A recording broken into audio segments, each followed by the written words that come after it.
So, you've been thinking about getting into home distilling. This is going to be a video about all of the reasons that I love the most fulfilling hobby I've ever been part of. And if they resonate with you, it might just be the hobby for you as well.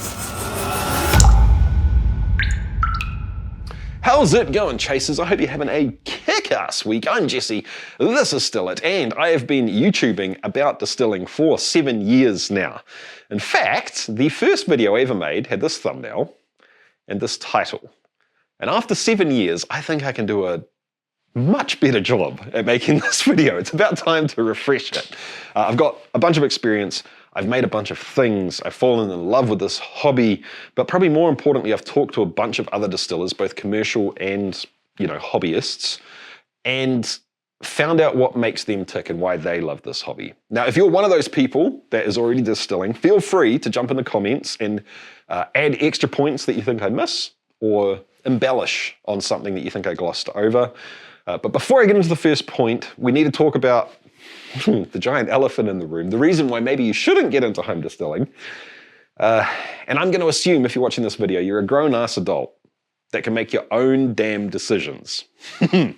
But to make it perfectly clear, I am in New Zealand, where it is 100% legal to distill for your own personal use. That's pretty cool. I think it's ridiculous that it's not like that everywhere, but it's not. And I can't possibly, possibly I could, but I'd need a lot of help with it. Go into the legality of distilling in every single little area that you could possibly be. Do your own research, figure it out. Don't rely on what random people say on the internet, because oftentimes they're wrong. Look up the actual laws written, in the appropriate places where you are, and then make your own decision. With that said, let's get into the first reason that it's absolutely amazing. The first point that I want to talk about, and I think this brings a lot of people into the hobby at the start, but a lot of people ask the question as well. And the question is, can you make something that actually tastes good at home? The answer is, hell yes you can. It's not going to happen necessarily overnight. It's going to take a bit of research. It's going to take some learning. But if you dedicate yourself to the craft, and when I say that, what I mean is make something, and then every time you make something after that, make it 1% better in some way, shape, or form, or learn something every time you make it, you're going to be making some really good stuff in no time at all. With the caveat that if you are going after aged spirits, brown spirits, something that comes out of a barrel or has been aged on oak, that's going to take a whole lot more time. There's no real way to cheat time, in my opinion, when it comes to making really good quality aged spirits. But everything else, pretty fair game, pretty quickly. And if you're new to this and you're looking for somewhere to start, I would say make vodka first, nail that, because once you have vodka, you can make all sorts of stuff with it. Gin, absinthe, fruit macerations. There's a whole wide world once you have vodka on tap. And then you can start stepping out into brandies, probably next. And then definitely get some whiskey down and aging. So future self will thank past self for doing the work. I mean, come on guys, let's face it, if you're watching this video, the idea of having access to high quality spirits has crossed your mind, right? The next point is very, very similar to the last point with a slight twist. And that is, if you get into this hobby and you get a little bit of experience under your belt, not only are you going to be able to make good spirits, you're going to make spirits that are exactly what you want. Now that might sound strange, duh, of course. But at some point in this journey, you're going to realize that what you thought was good spirits, they're still excellent, and maybe they're even better than what you can make. But have you ever thought, man, I wish I could find a gin that had this specific flavor. Man, I really love this bourbon, but it's a little bit too astringent for me.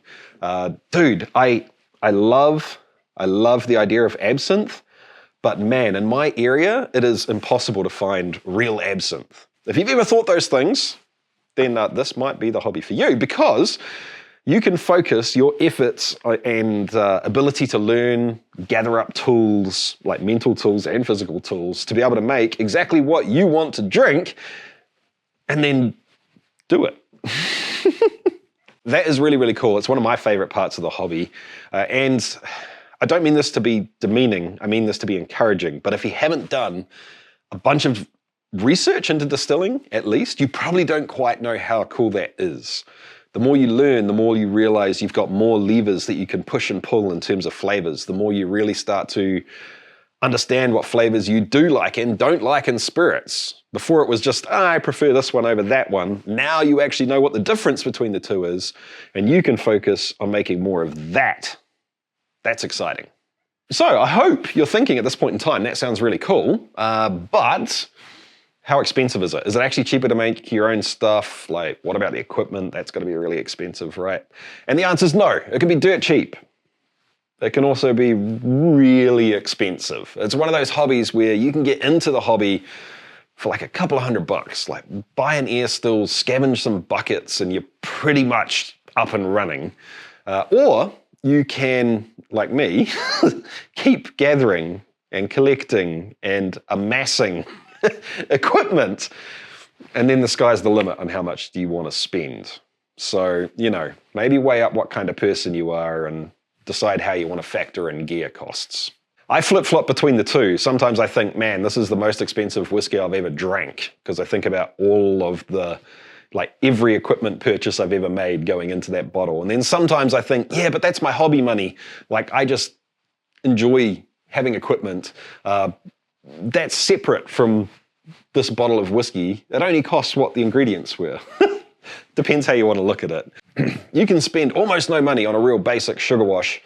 Sugar, heck, you can use baker's yeast and tomato paste as nutrients, and that's it for the list of ingredients. And out the other end pops a pretty damn good vodka. If you're making anything that involves grain and you're in an area where home brewing, making homemade beer, is at all popular, most of those products are pretty damn cheap as well. Like the barley, the corn, wheat, so on and so forth. But there are some things, like if you want to get into absinthe, you're going to spend some money on botanicals. It's still going to be cheaper than buying absinthe though. And to get on to the next point, you're suddenly going to be in a position to preserve, I guess utilize food waste is probably a better way of putting it. For example, do you have a neighbor who's desperately trying to give away apples for a couple of months out of the year because they just have buckets of them rotting and attracting rats? Perhaps you, have hookups for molasses at work, or you work at a bakery and there's a buttload of bread that just gets thrown out all the time. Anything that has sugar or starch is a viable candidate to make booze with. And you are suddenly going to be able to turn stuff that is someone else's trash into liquor. That is pretty cool.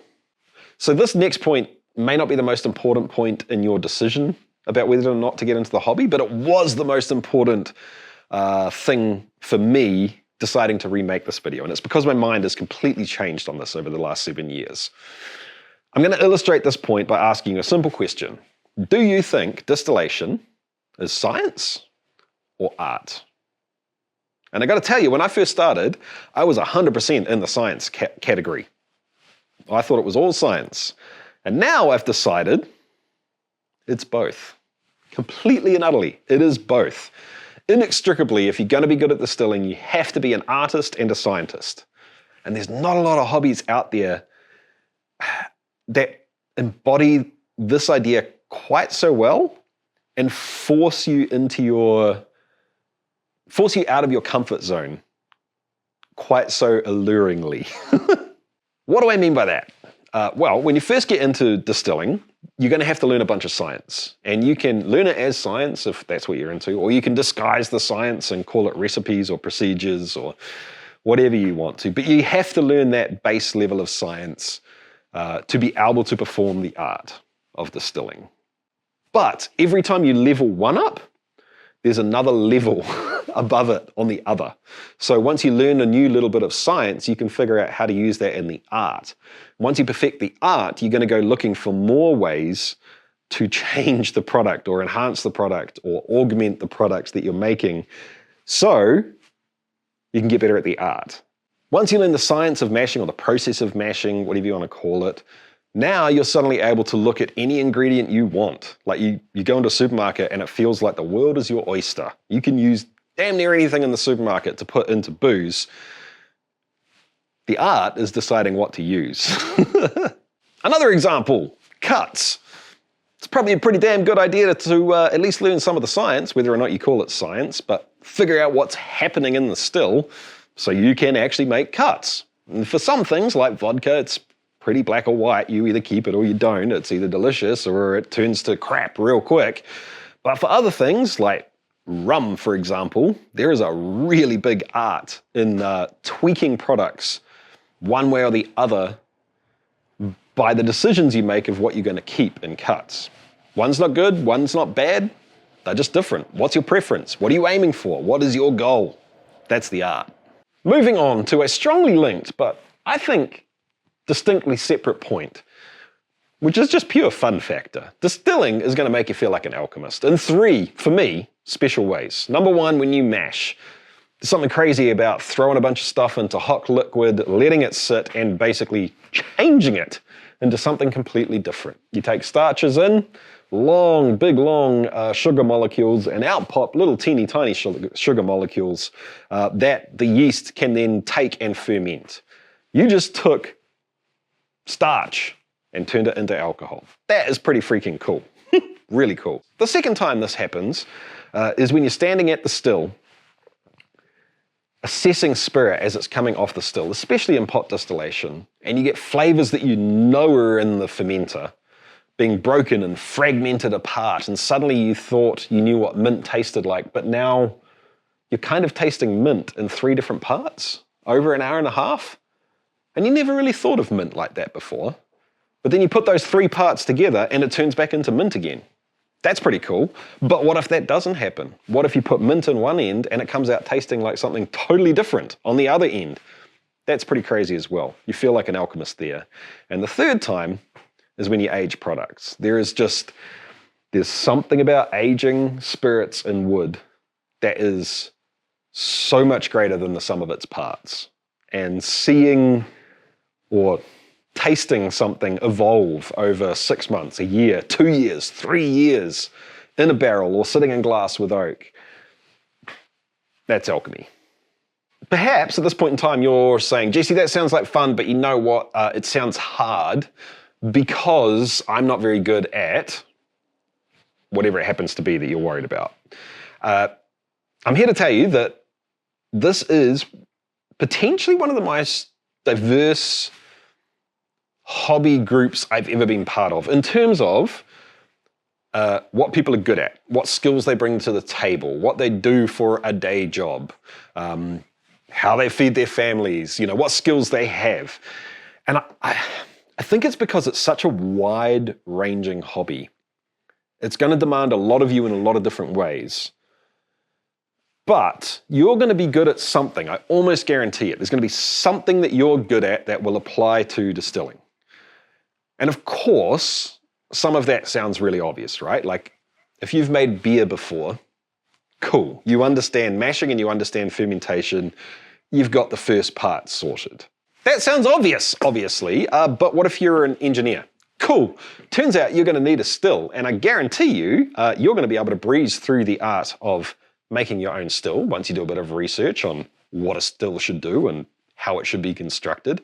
You're going to be able to do that really easy and then start learning the other stuff and be able to constantly upgrade your still whenever you want to. That's cool, Jesse, but I'm a professional number cruncher. I'm just good at spreadsheets. Awesome, dude.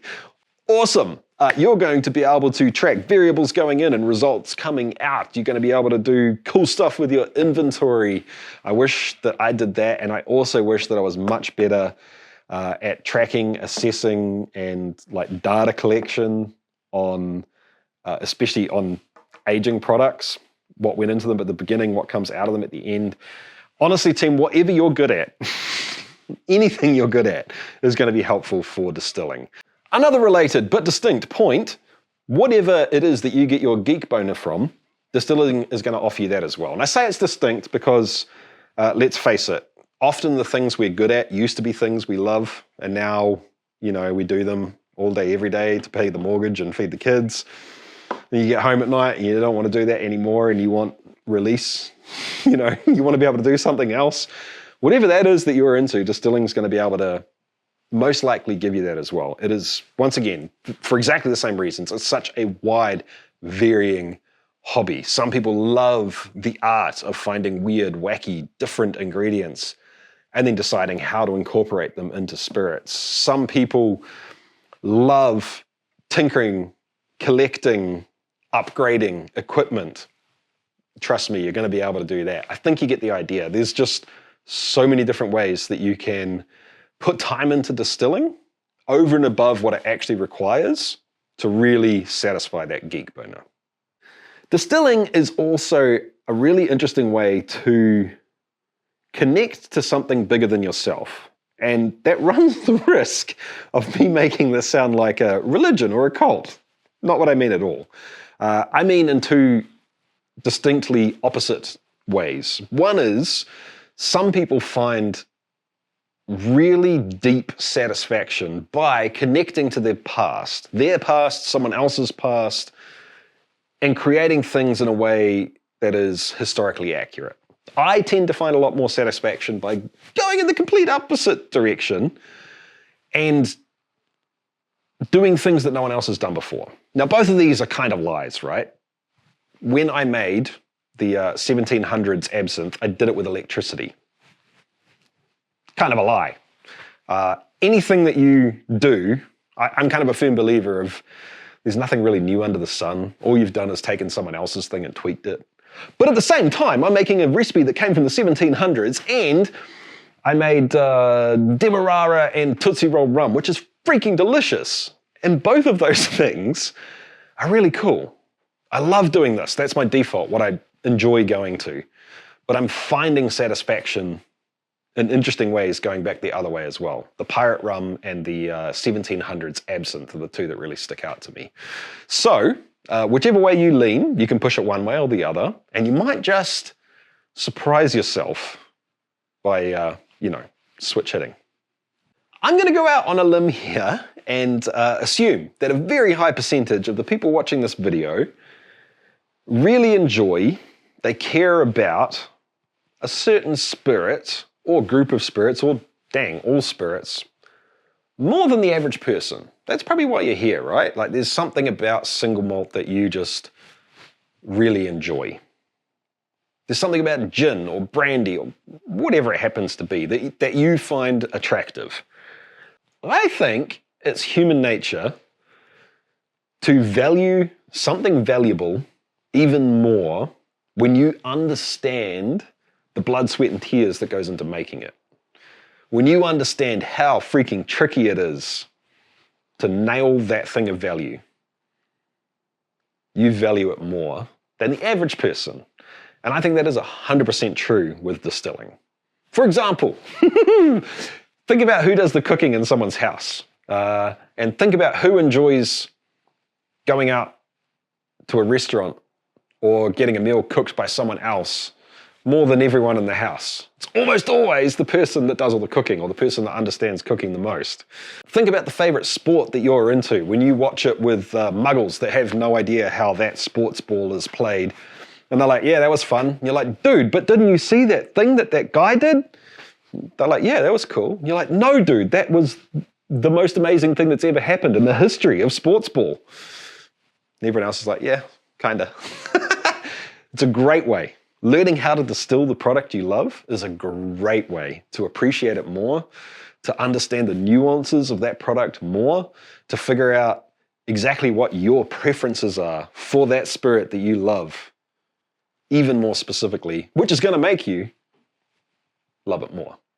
And the last reason that I think distilling is an absolutely amazing hobby, and why part of the reason I love it so much, is that it makes you more independent. And I mean that in a couple of different ways. The second, which I'll talk about in a second, is if the zombies come or the bomb drops, you're going to be a whole lot better off. I'll talk about that in a second. But the slightly more serious reason is that it goes back to the idea that it's such a wide, varied hobby. Even if you get into distilling specifically through the things you're good at, and you specifically chase the things that interest you, inevitably you're going to come up against something where you're going to have to be pushed into somewhere where you're not comfortable. Like, I'd never used a soldering iron or I'd never brazed before I got into distilling. I'd never really done any of my own electronic kind of stuff before I got into distilling. It's made me better and more efficient with hand tools, spreadsheets, websites. It's the list of things that have improved in terms of what I can handle myself because of distilling is kind of crazy. And I think that is cool.